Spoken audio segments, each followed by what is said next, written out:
से निराला कोई और नहीं। हम केदारनाथ धाम में बैठे हैं।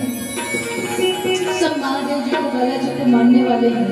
जो मानते हैं वो दोनों हाथ उठाएंगे और जो नहीं मानते हैं वो भले ना उठाए। वो भोलेनाथ से निराला कोई और नहीं। काली सेवा करते हैं। भोलेनाथ से निराला कोई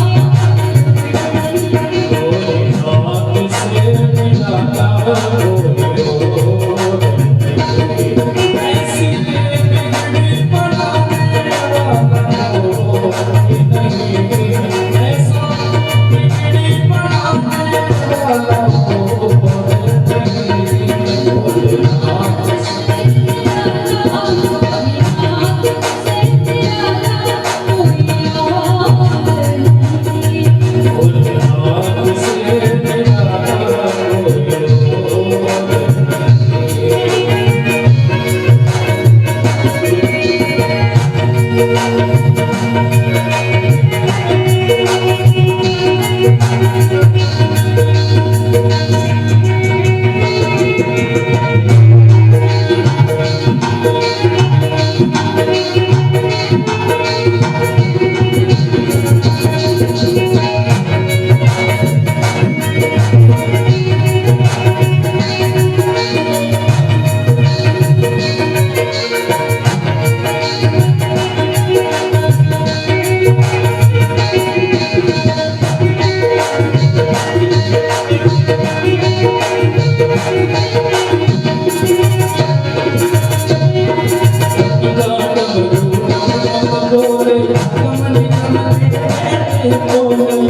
तुमने जगता सितारा मुझको सोने को सितारा अब तो मुझको बनाने वाला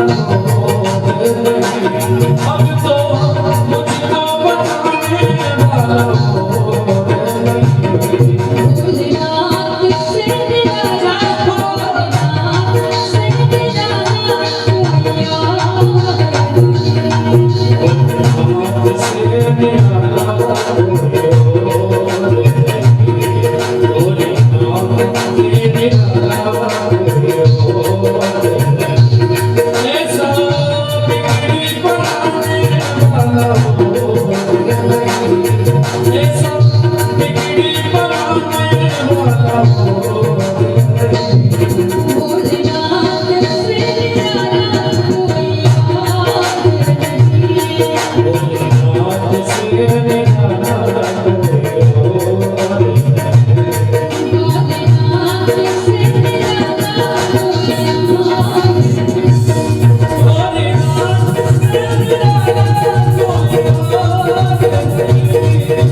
शंकर भगवान की हर हर महादेव। वेदव्यास जी महाराज ने महादेव जी का पूजन किया और महादेव जी कैलाश पर्वत पर पधारे। सूत जी कहते महादेव जी के डर के मारे वो सुख 12 वर्ष तक वेदव्यास जी की पत्नी के गर्भ में छुपा रहा। 12 वर्ष बाद मनुष्य रूप धारण करके धरती पर आए। उन्हीं का नाम वेदव्यास जी ने सुखदेव जी रखा। बोले सुखदेव जी महाराज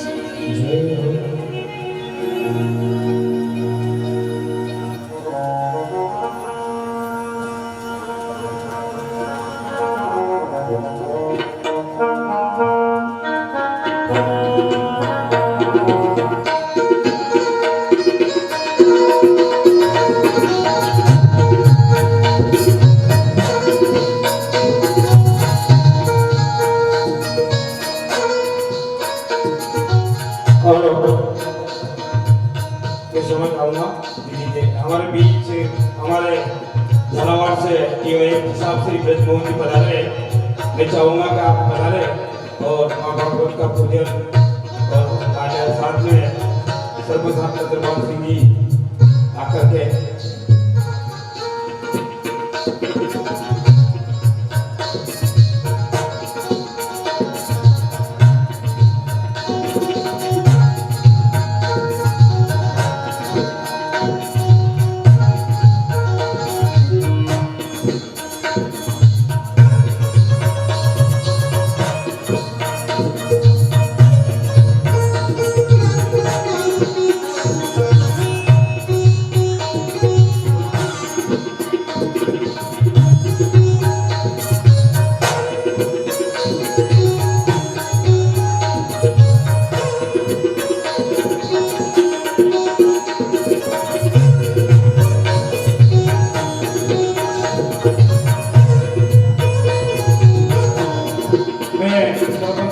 चंद्रभान सिंह जी और श्री रामपुर बालाजी सेवा समिति के अध्यक्ष भी हैं। मैं इनसे आग्रह करूँगा आदरणीय डीसी साहब का माल्यार्पण करके और स्वागत करें।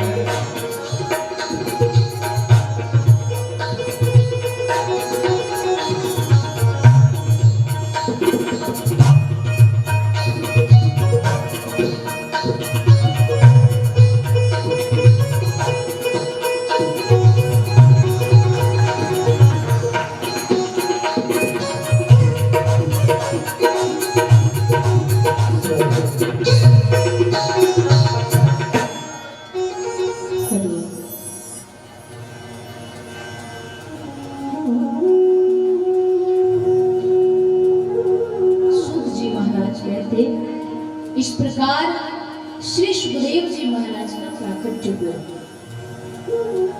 संतों ने प्रश्न किया, आपने सुखदेव जी के प्राकट्य की कथा तो सुना दी, अब कृपा करके राजा परीक्षित जी का जन्म कब हुआ, कहाँ हुआ, कैसे हुआ, उन्हें संत ने श्राप क्यों दिया? उन्होंने भागवत कथा कहाँ सुनी, कैसे सुनी, कैसे उद्धार हुआ, ये कथा विस्तार से हमने सुना। तब सूत जी महाराज महाभारत की कथा सुनाते हैं। सूत जी महाराज कहते हैं, संतों, जब महाभारत के युद्ध की घोषणा हुई, जब तैयारियां शुरू हो गई, तो भगवान द्वारिकाधीश ने अंतिम बार भी दुर्योधन को समझाया, दुर्योधन, पांडवों को तो आधा राज्य नहीं दे सकता तो कोई बात नहीं, कम से कम 5 गांव दे दे। वो 5 भाई हैं, उन्हें 5 गांव दे दे, युद्ध होने से बच जाएगा। दुर्योधन ने कहा, केशव, 5 गांव तो बहुत दूर का विषय है, मैं तो एक सुई के नोक बराबर भी भूमि न दूं। अगर उन्हें राज्य चाहिए तो कहो पांडवों से हमारे साथ युद्ध करें। भगवान द्वारिका चले गए। द्वारिका जाने के बाद मामा शकुनी ने दुर्योधन को कहा कि आप द्वारिका जाओ और भगवान द्वारिकाधीश से युद्ध में सहायता मांगना, हम चाहते हैं कि भगवान हमारी तरफ से युद्ध करें। दुर्योधन द्वारिका गया। जब दुर्योधन गया तो भगवान शयन कर रहे थे, सो रहे थे। विचार करने लगा, कहां बैठूं? अगर पैरों की तरफ बैठूंगा तो मान सम्मान कम हो जाएगा, मैं हस्तिनापुर का युवराज, और कोई बैठने की जगह है नहीं। जाकर के भगवान के मस्तिष्क की तरफ, भगवान के तकिए के पास जाकर के दुर्योधन बैठ गए। थोड़ी देर बाद अर्जुन गए तो अर्जुन भगवान के चरणों में जाकर के बैठ गए। एक व्यक्ति सर की तरफ बैठा है, दूसरा पैरों की तरफ। आंखें खुलेगी तो सबसे पहले कौन दिखेगा? जो पैरों की तरफ बैठा है। जैसे ही भगवान के नेत्र खुले तो सामने अर्जुन को देखकर के कहा, अरे अर्जुन, आप कब आ गए? अर्जुन ने कुछ नहीं कहा, उसके पहले आवाज आई, केशव, पहले तो मैं आया हूं। भगवान ने पीछे मुड़ के देखा, अरे गांधारी नंदन, आप कब आए? दुर्योधन ने कहा कि मैं अर्जुन से पहले आया हूं। दोनों भाई आए हो, क्यों आए हो? कोई काम है? दुर्योधन ने कहा, आप तो जानते हैं महाभारत का युद्ध होने वाला है, तो सहायता मांगने आया हूं। मैंने सुना है कि जो पहले आए वो पहले पाए, तुम्हारे दरबार का ये नियम है, तो मैं पहले आया हूं, अर्जुन बाद में आया है। भगवान ने कहा कि बात तो सही है, जो पहले आए वो पहले पाए, पर इसका मतलब ये नहीं कि जो बाद में आया है वो खाली हाथ जाए। मिलेगा तो उसको भी जो बाद में आया है। हाँ, पहले आप आए हो तो पहला अधिकार मांगने का आपको है, पर इससे पहले कि आप कुछ मांगे, मेरी प्रतिज्ञा सुन लो। मैंने प्रतिज्ञा करी है कि महाभारत के युद्ध में मैं अस्त्र शस्त्र उठाऊंगा नहीं, बैठ करके युद्ध देखूंगा। मांगने वाले दो हैं तो दोनों को देना पड़ेगा। एक तरफ मेरी अक्षौहिणी सेना है, दूसरी तरफ ये निहत्था कृष्ण है। जो मन में आए उसे ले जाइए, अगर मुझे ले जाना चाहूं तो चलूंगा, पर अस्त्र शस्त्र नहीं उठाऊंगा। दूसरी तरफ मेरी सेना है। दुर्योधन ने विचार किया, अस्त्र शस्त्र उठा लेता तो ये भी बढ़िया था, अब अस्त्र शस्त्र उठाएगा नहीं तो इसलिए हत्या को ले जाती क्या करूं? कहा, केशव, मुझे तो आपकी सेना दे दो। सेना लेकर के दुर्योधन चला गया। अब भगवान श्री कृष्ण अर्जुन को चिढ़ाते हुए कहते हैं, अर्जुन, माखन माखन तो दुर्योधन ले गया, अब तो छाछ बची हुई है, अब तेरा क्या होगा? माखन तो वो ले गया, अब तो हार तेरी निश्चित है, पल पल रहेगा उदास। माखन तो दुर्योधन ले गया, अब तो छाछ बची है तेरे पास, क्या करेगा? अर्जुन ने मुस्कुरा करके कहा, प्रभु, जीत मेरी निश्चित है, मैं कभी न रहूंगा उदास। अरे माखन दुर्योधन ले गया तो क्या, अभी माखन चोर है मेरे पास, मुझे माखन नहीं, मुझे तो माखन चोर चाहिए था। आप हैं तो सही। भगवान ने कहा कि मैं तो अस्त्र शस्त्र नहीं उठाऊंगा। अर्जुन ने कहा रथ हाँक देना, सारथी बन जाना। भगवान ने कहा ये ठीक है। भगवान द्वारिकाधीश प्रेम विवश अर्जुन रथ हाँक्यो, भूल गए ठकुराई सबसे ऊंची प्रेम सगाई। जब भगवान अर्जुन के सारथी बनके कुरुक्षेत्र की भूमि में पहुंचे, इधर गंगा पुत्र भीष्म को पता चला कि भगवान द्वारिकाधीश आए तो हैं, और उन्होंने प्रतिज्ञा ले रखी है कि वो अस्त्र शस्त्र नहीं उठाएंगे। तो गंगा पुत्र भीष्म ने भी प्रतिज्ञा कर ली, आज जो हरिहीन शस्त्र गहम, तो लाजू गंगा जननी को शांतनु सुत ना कहा। आज अगर मैंने भगवान कृष्ण के हाथों में अस्त्र शस्त्र नहीं उठवा दिए, तो मैं भी गंगा पुत्र भीष्म नहीं, मैं भी शांतनु बिहारी नहीं। देखता हूं कैसे नहीं उठाएंगे। पहला सामना हुआ अर्जुन और भीष्म का। गंगा पुत्र भीष्म ने बाणों पर बाण चला दिए। अर्जुन का मुकुट गिर गया, अर्जुन की तुनीर टूट गई, अर्जुन के बाजूबंद टूट गए, अर्जुन के हाथ से धनुष नीचे गिर गया, अर्जुन के रथ का पहिया टूट गया। और जब अर्जुन घायल हो गए, अर्जुन को घायल अवस्था में देखा, तो भगवान अपनी सारी प्रतिज्ञाएं भूल करके रथ का टूटा हुआ पहिया उठाया और गंगा पुत्र भीष्म को मारने के लिए दौड़ पड़े। जैसे ही भीष्म ने भगवान को आते देखे, धनुष बाण नीचे फेंक दिए, हाथ जोड़कर घुटनों के बल बैठ गए, निवेदन किया मार दीजिए।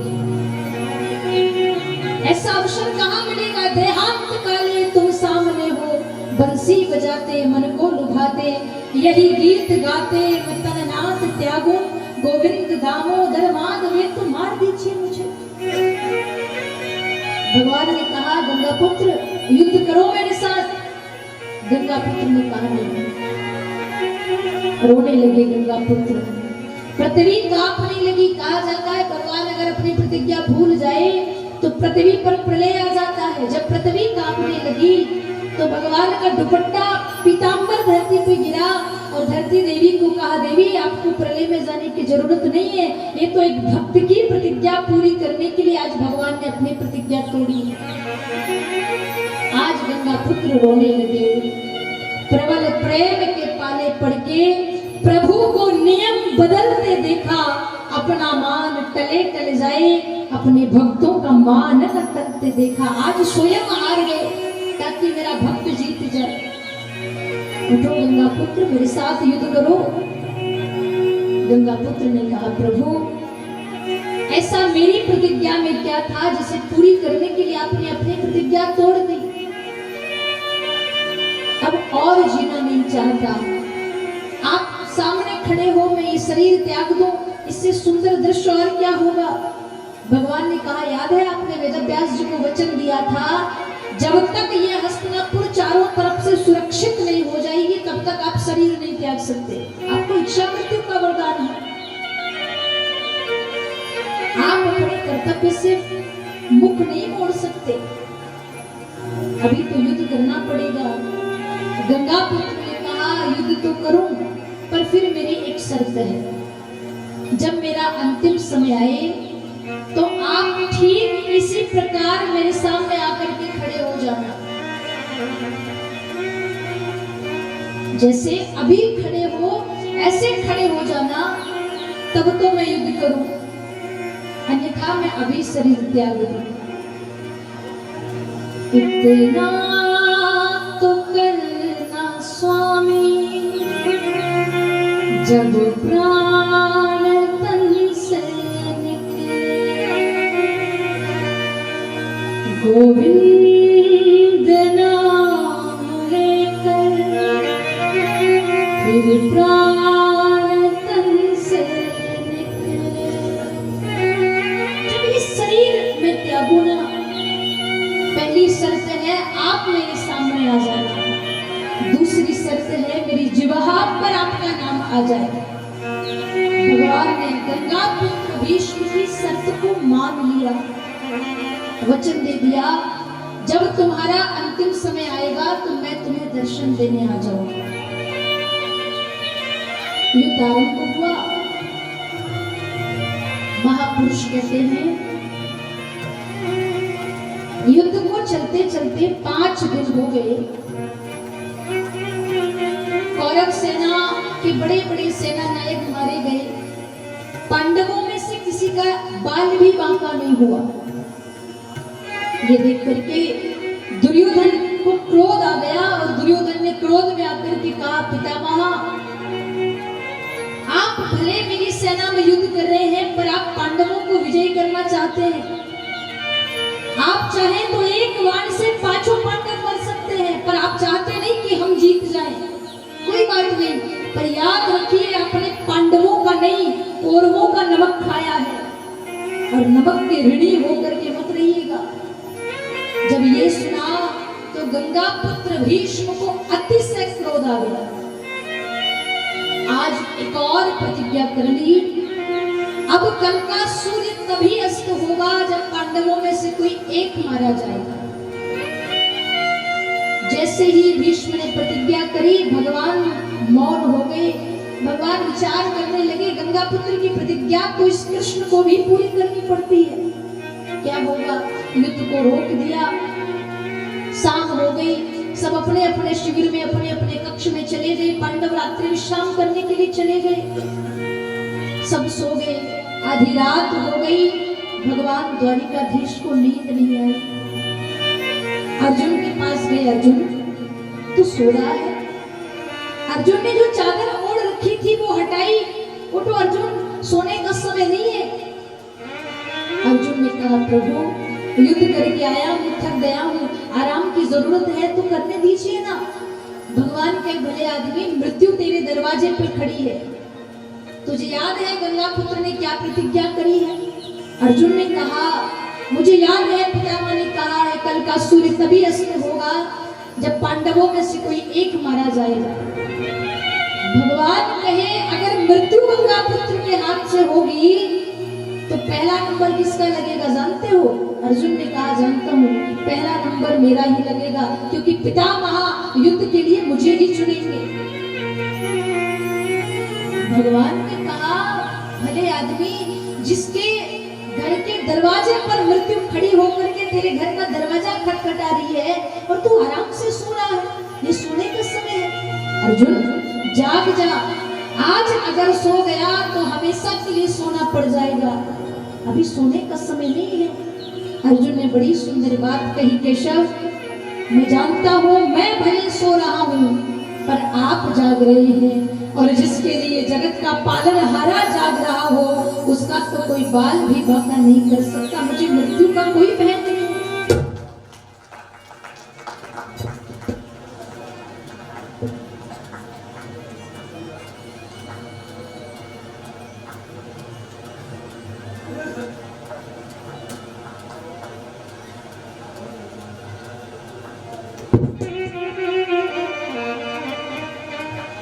बोले भक्त वत्सल भगवान।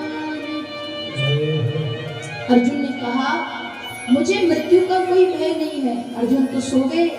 थोड़ी देर बाद भगवान कृष्ण द्रौपदी के पास गए, कहा बहन मेरे साथ चल। आधी रात का समय है।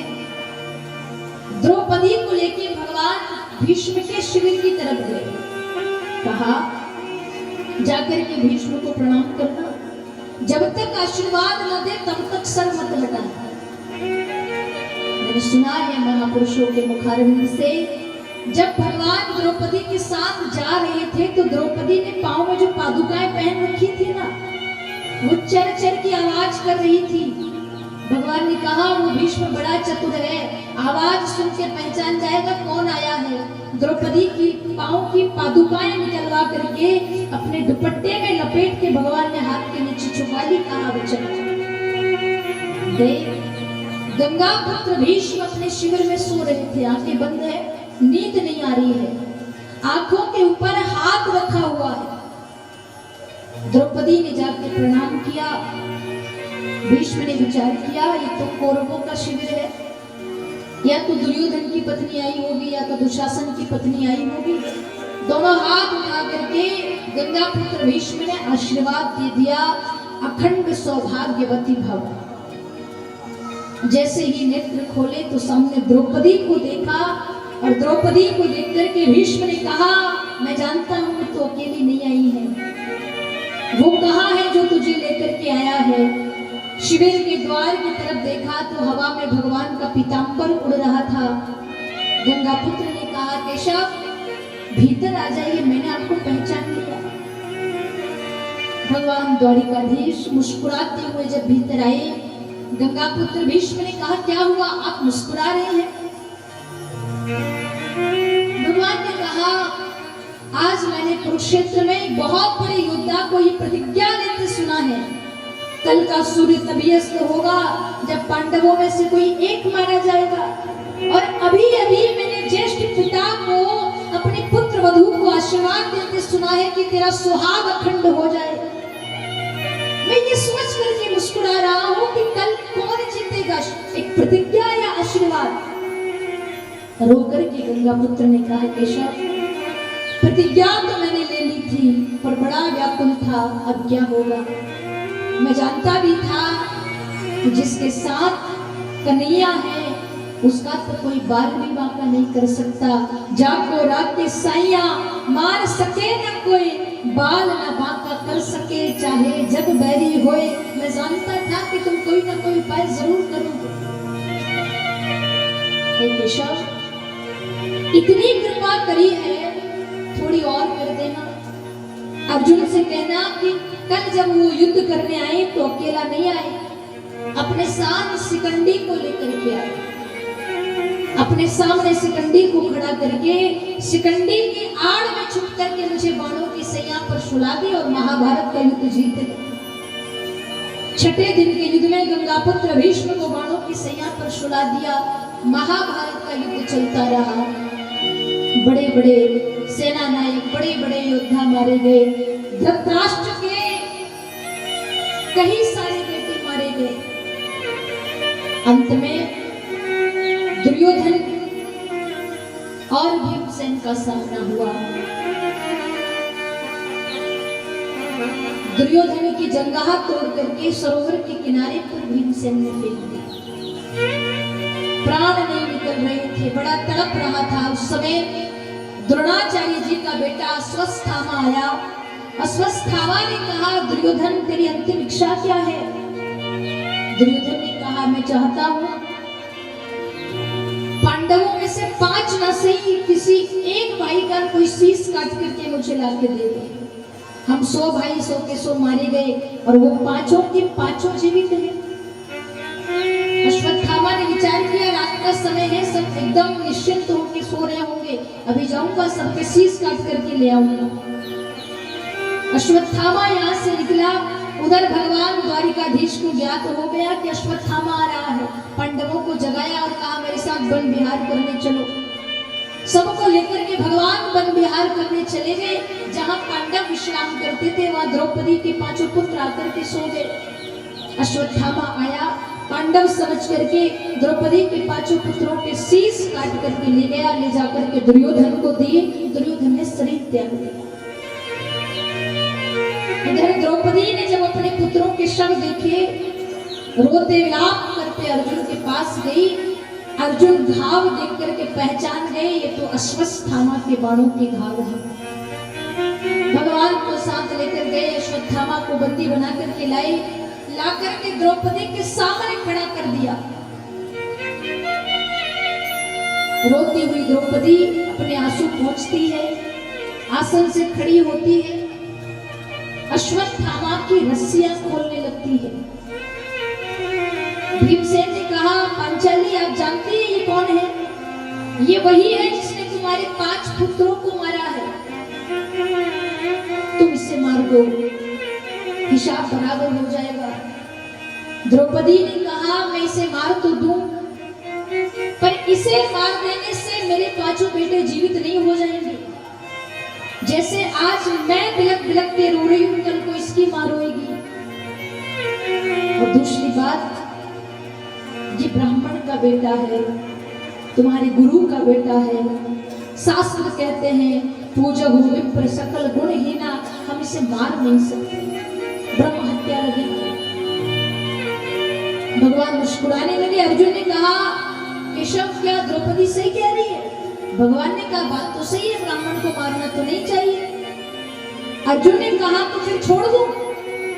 भगवान ने कहा अपराधी को छोड़ना भी नहीं चाहिए। अर्जुन ने कहा कभी तो सीधी बात करो, ब्राह्मण को मारना नहीं है, अपराधी को छोड़ना नहीं है, करो तो क्या? भगवान ने कहा आप इसका अपमान कर दीजिए, अपमानित करके छोड़ दीजिए। तब अर्जुन ने अश्वत्थामा के मस्तिष्क की मणि निकाल करके अपमानित करके छोड़ दिया। इधर अश्वत्थामा गया, भगवान द्वारिका जाने की तैयारी कर रहे थे। कुंती बुआ से मिले। कुंती बुआ ने कहा केशव जब जब युद्ध करने जाते थे, मिलने आते थे तो तुम मेरे पांव छूते थे। आज द्वारिका जा रहे हो तो एक बार मुझे आपके पांव छू लेने दो। जब जब मेरे जीवन में दुख आया तब तब आकर के तूने मुझे गले से लगाया। जब जब मैं घबराई तूने आकर के कहा बुआ घबरा मत, मैं हूं ना। कन्हैया मैंने तुझे अपना गुरु मान लिया है, आज से नहीं। एक बार जब तू बहुत छोटा था, मैं वासुदेव से मिलने कारागृह गई हुई थी। वासुदेव ने मुझे गोकुल भेजा था, देख करके आना यशोदा मेरे कन्हैया का ध्यान रखती है कि नहीं। जब मैं गोकुल गई तो उस दिन तूने माखन चोरी करी थी, अपने ही घर में मटकियां तोड़ी थी। यशोदा ने तुझे ऊपर से बांध रखा था और तू रो रहा था। मैंने महल के आंगन में पहला कदम रखा तो तेरी आंखों में आंसू थे, और जब तक दूसरा कदम रखती तो मुझे देख करके अपने आंसू तूने पोंछ लिए और तू मेरी तरफ देख करके मुस्कुराने लगा। तेरी उस छवि को देख करके मैंने जीवन में एक सूत्र धारण किया, मन चाहे कितना भी दुखी हो, सामने जब कोई दूसरा आ जाए तो दुख को छुपा करके मुस्कुरा देना ही इंसान का सबसे बड़ा कर्तव्य है। दुनिया के सामने रोने से दुख कम नहीं हो जाते। और तब से जब जब मेरे जीवन में दुख आया तब तब मैंने तुझे याद किया और मैं मुस्कुराई, तो मैंने तुझे गुरु भी माना है। एक बार गुरु शिष्य के नाते ही सही मैं तेरे चरण छूना चाहती हूँ। आज जब कुंती बुआ भगवान को प्रणाम करने आई तो भगवान ने कहा जब आप अपने आप को शिष्या मानती हैं तो ये गुरु कुछ देना चाहता है, आज कोई वरदान मांगो, क्या चाहिए? रोकर के कुंती बुआ ने कहा कन्हैया अगर कुछ देना है ना तो मेरे जीवन में इतने दुख दे दे कि मैं एक श्वास भी चैन की ना ले सकूं। भगवान ने कहा बुआ पूरा जीवन तो रो रो करके तेरा बीत गया, अब सुख की घड़ी आई है तो दुख चाहती है क्यों? कुंती ने कहा जब जब दुख आया तब तब तूने मुझे सीने से लगाया, और जैसे ही सुख आया तो तू मुझे छोड़ करके जाने लगा। मुझे वो सुख नहीं चाहिए जो मुझे मेरे परमात्मा से दूर रखे। मेरा तो दुख ही प्यारा है, जब जब आएगा कम से कम अपने भगवान का स्मरण तो कराएगा। और जब कुंती बुआ का ये भाव देखा, आज भगवान ने द्वारिका जाने से मना कर दिया। कहाँ गए? गंगा पुत्र भीष्म से मिलने। भीष्म ने पांडवों को धर्म उपदेश कराया। जब भीष्म पांडवों को धर्म उपदेश करा रहे थे तो द्रौपदी हंसने लगी। बड़ी सुंदर बात है, ध्यान से सुनिए। जब कोई विद्वान बड़े बुजुर्ग ज्ञान की बात कर रहे हो और वहां अगर कोई व्यक्ति हंस दे तो ये शोभनीय नहीं है, ये उचित नहीं है। जब द्रौपदी हंसने लगी तो युधिष्ठिर ने द्रौपदी को डांट दिया। ये शोभा नहीं देता पांचाली, पितामह ज्ञान उपदेश करा रहे हैं, धर्म उपदेश करा रहे हैं, आप हंस रही हैं। गंगापुत्र ने कहा युधिष्ठिर वो कुछ कहना चाहती है, कहने दो उसे।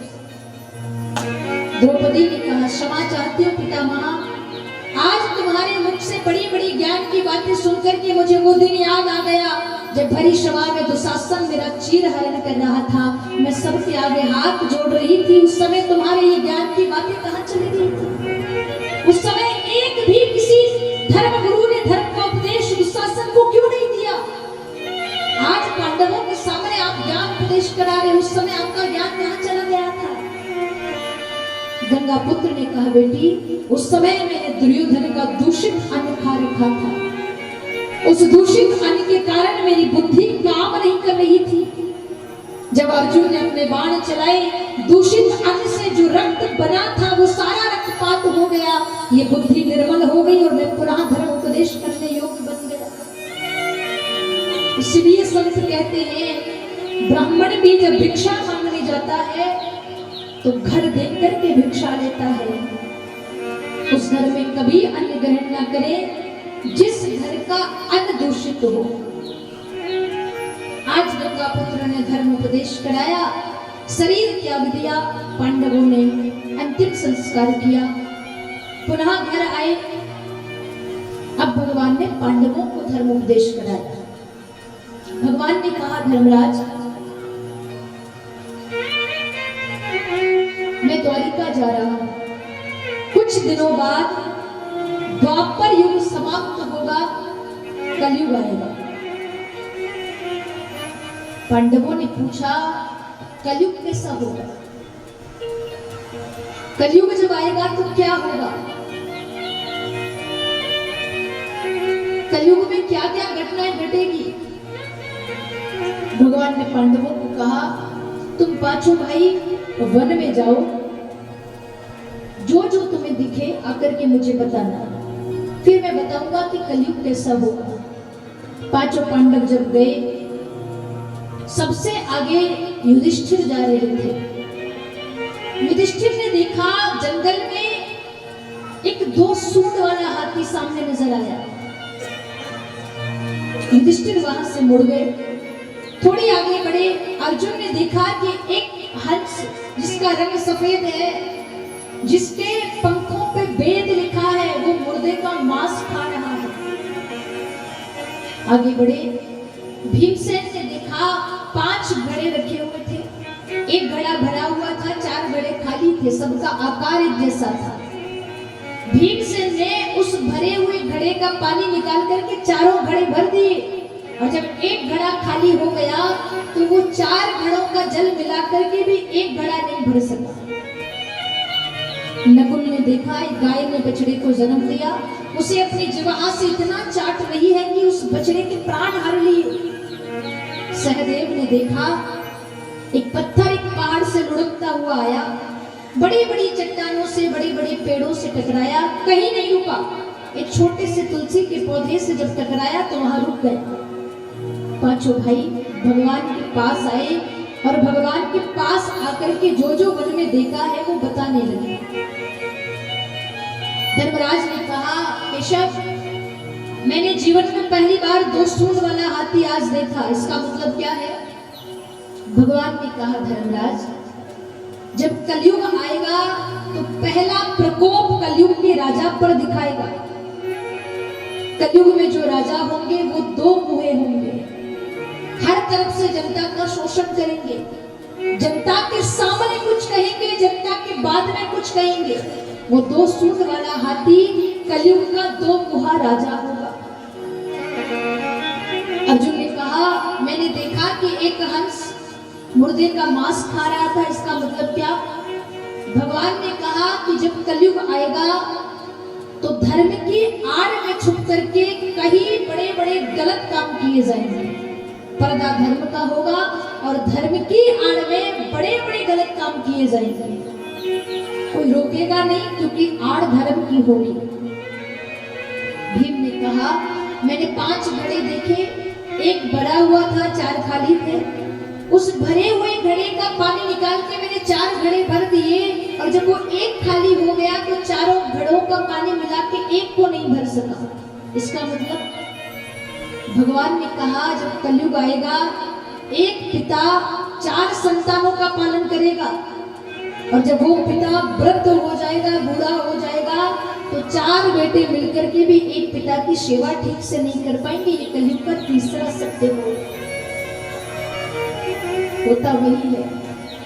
अगर घर में 2 बेटे हैं, बच्चे छोटे होते तो भी अपने माँ बाप के लिए लड़ते हैं। अगर एक गोदी में बैठा है तो दूसरा आकर के बैठेगा, नहीं माँ मेरी है, नहीं पिता मेरे हैं। छोटे हैं तो भी लड़ रहे हैं कि नहीं माँ बस मेरी है तेरी नहीं है। जवान हो गए तो भी इसलिए लड़ रहे हैं कि माँ क्या बस मेरी है तेरी नहीं है। पिताजी क्या बस मेरे हैं तेरे नहीं है, उनका खर्चा बस मैं उठाऊंगा तू नहीं उठाएगा। ये कलयुग का तीसरा सत्य है। माँ बाप 4 संतानों को पालेंगे पर 4 संतानें समय आने पर बूढ़े माँ बाप को 2 वक्त खाने का भी समय से नहीं देंगे। नकुल ने कहा मैंने देखा एक गाय माता ने एक बछड़े को जन्म दिया, अपनी जिह्वा से इतना चाटा कि उस बछड़े के प्राण हर लिए। इसका मतलब क्या होगा? भगवान ने कहा इसका मतलब है कलयुग के माँ बाप को अपने बच्चों से इतना मोह होगा कि वो अपने बच्चों को कभी लायक नहीं बनने देंगे। पढ़ाएंगे लिखाएंगे अपने बच्चों को शेर बनाएंगे, पर कौन सा शेर?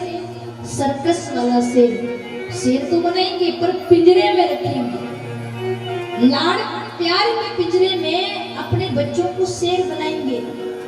सर्कस का शेर कैसा होता है? सर्कस देखने वाले जाएंगे, पैसे देंगे और उन्हीं पैसों से सर्कस वाला उस शेर के लिए शिकार लेकर के आएगा, सामने रखेगा और वो शेर खाएगा। अगर कभी सर्कस बंद हो जाए और सर्कस के शेरों को बाहर निकाल दिया जाए तो उनकी हालत कुत्तों से ज्यादा बुरी हो जाती है। उन्हें शिकार करना नहीं आता, उन्हें बस खाना आता है।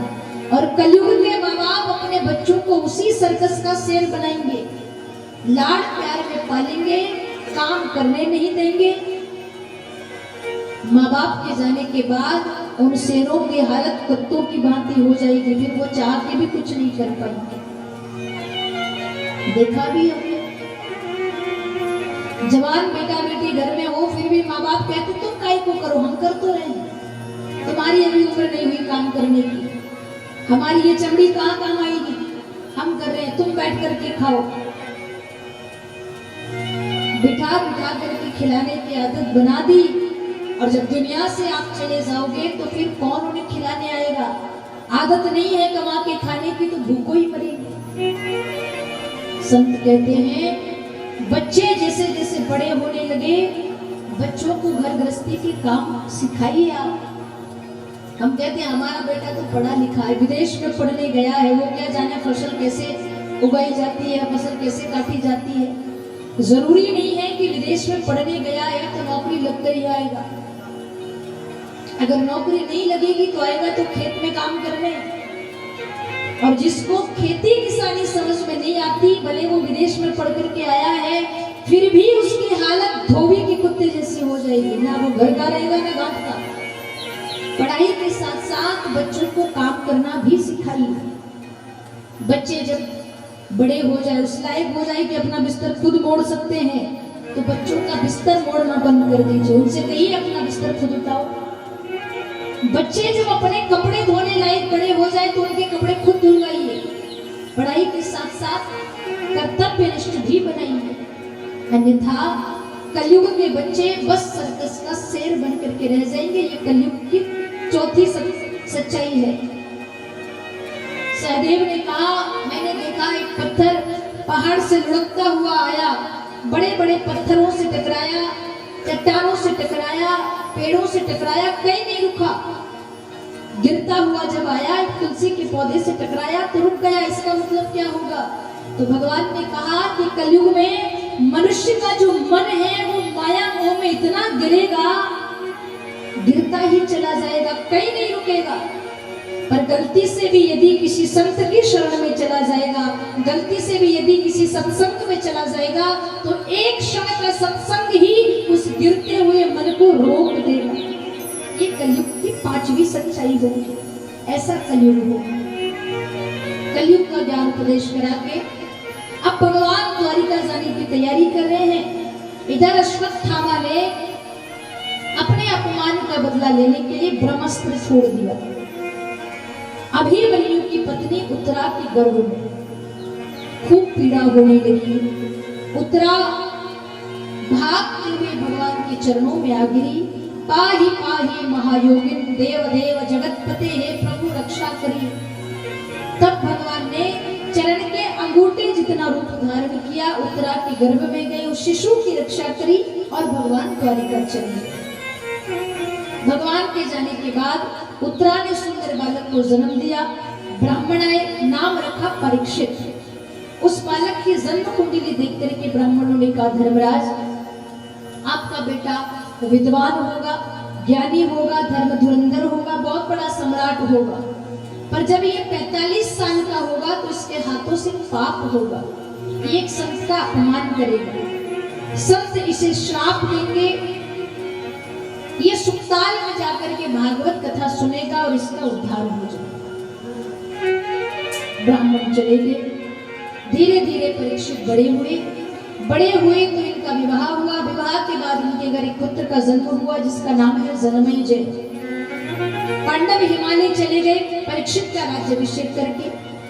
परीक्षित जी ने 45 वर्ष की उम्र तक बड़े अच्छे से राजभार संभाला। जब 45 साल के हुए तो इन्होंने अपने घर का एक कमरा जिसका द्वार हमेशा बंद देखा था, आज उस कमरे का दरवाजा खोला। भीतर गए तो उस कमरे में एक बक्सा रखा हुआ था। उस बक्से को खोला, उसके भीतर एक और बक्सा था, उस बक्से को खोला। कई सारे बक्से खोलने के बाद एक चांदी का बक्सा निकला।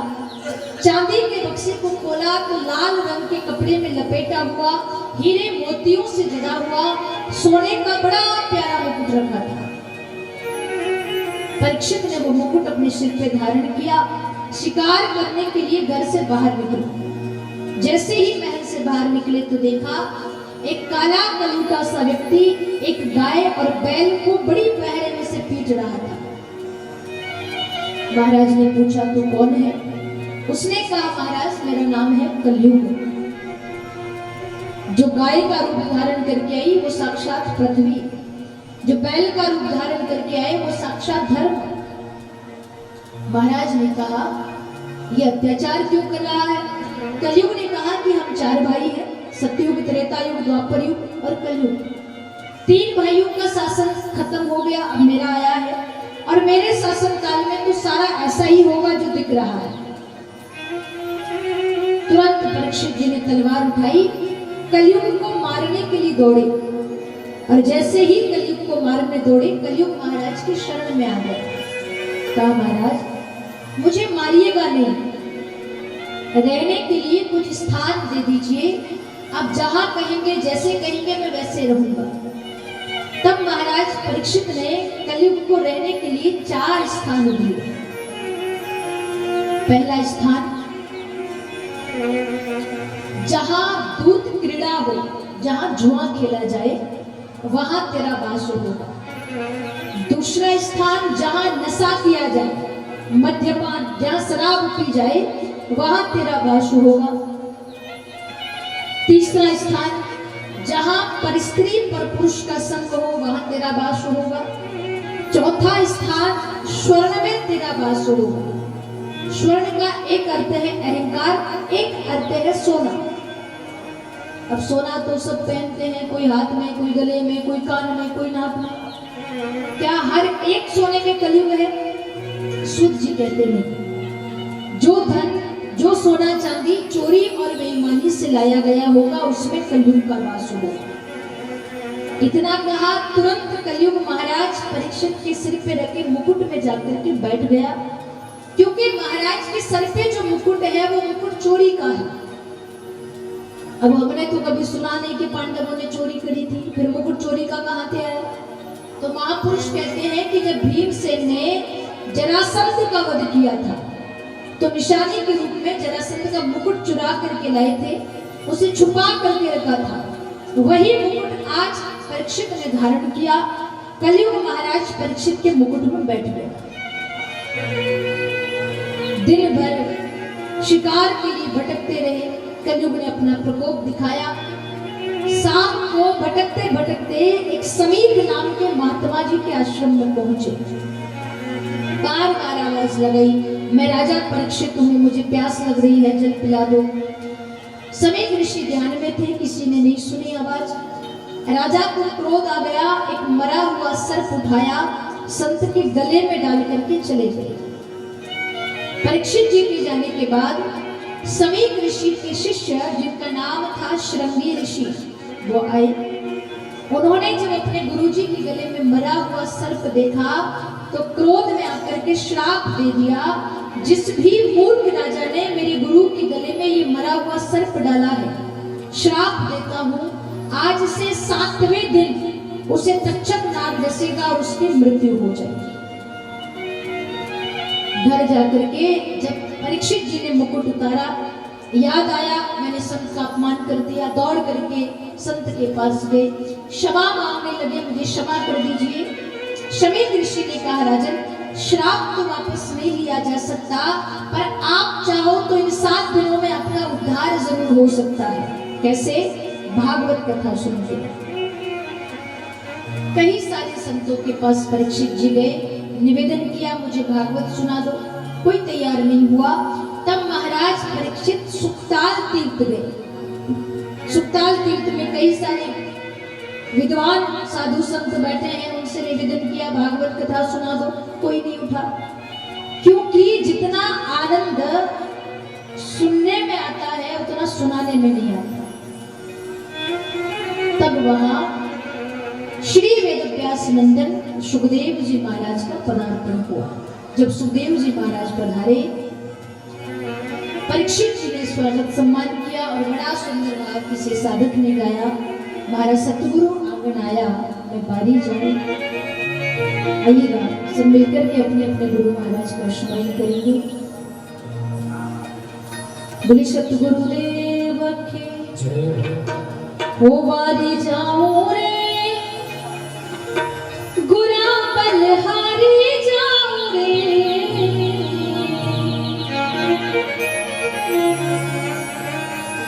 हमारे सतगुरु आंगन आया मैं बारी जाऊं।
Thank you.